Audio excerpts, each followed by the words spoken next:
of motorcycle enthusiast Maharaja Woodyard of Mysore, who insisted the factory be built in Mysore. Maharaja and the brothers opened the factory's doors in 1961. Jawa pride radiated throughout India and onto the racing circuit. Top talent and biking legends like Thirumal Roy, Haribros Irani, C.K. Chinnappa and Sominder Singh rode Jawa to victories in races and rallies around the country. Jawa had a profound effect in India. It became a symbol of footloose fun, of daredevil adventurers, of the freedom of the open road. And Bollywood took notice quickly. Jawa began popping up in films written by Bollywood stars like Amitabh Bachchan, Farooq Sheikh and Rajnikant. And the unstoppable reputation isn't limited to the racecourse. Although the factory closed in the 90s, the vibrant Jawa community have kept the story alive. My uncle was known in Baikala, Clare Road for his Jawa, and Uncle John's Jawa was the thing.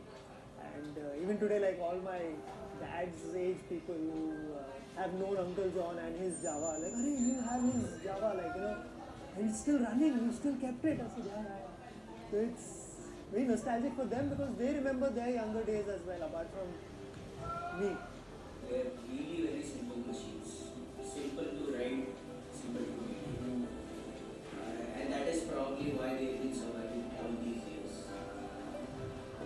In my days, people fell in love with the Jawa motorcycle. It was not just riding from point A to point B. It was an emotional feeling. And that emotional attachment was always there between me and Jawa and my silver motorcycle, Jawa motorcycle.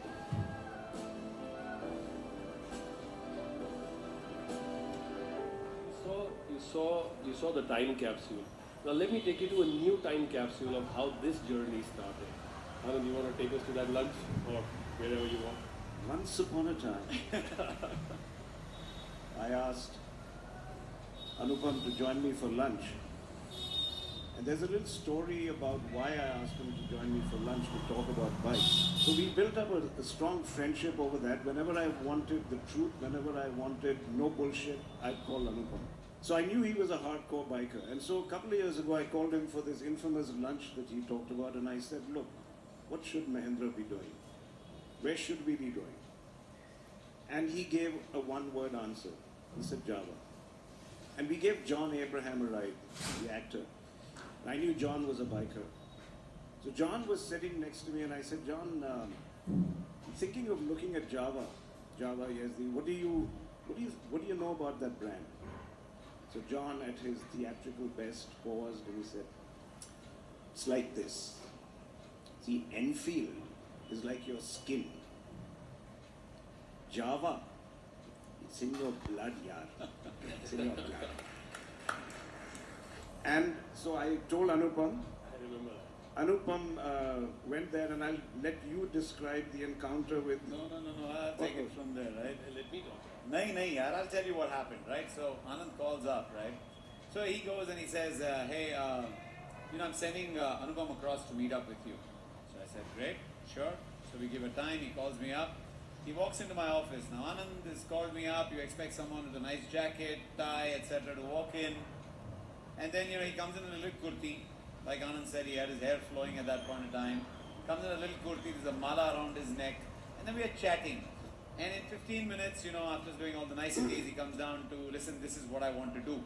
And I said, ye banda theek hai yaar, ye to chal jayegi. I said, listen, whatever journey you're on, I'm in. Let's go ahead in this together. It's really a fantastic feeling. And somewhere up there in heaven, Anand, my father would be smiling and saying that my son did me good, and for me that's an amazingly emotional ride. And